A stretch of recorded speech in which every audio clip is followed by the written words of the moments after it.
بسم الله الرحمن الرحيم اقرأ باسم ربك الذي خلق خلق الإنسان من علق اقرأ وربك الأكرم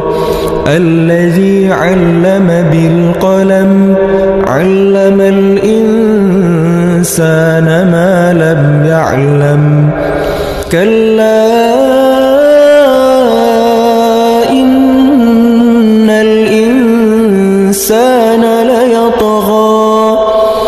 أن رآه استغنى إن إلى ربك الرجعى أرأيت الذي ينهى عبدا إذا صلى أرأيت إن كان على الهدى أو أمر بالتقوى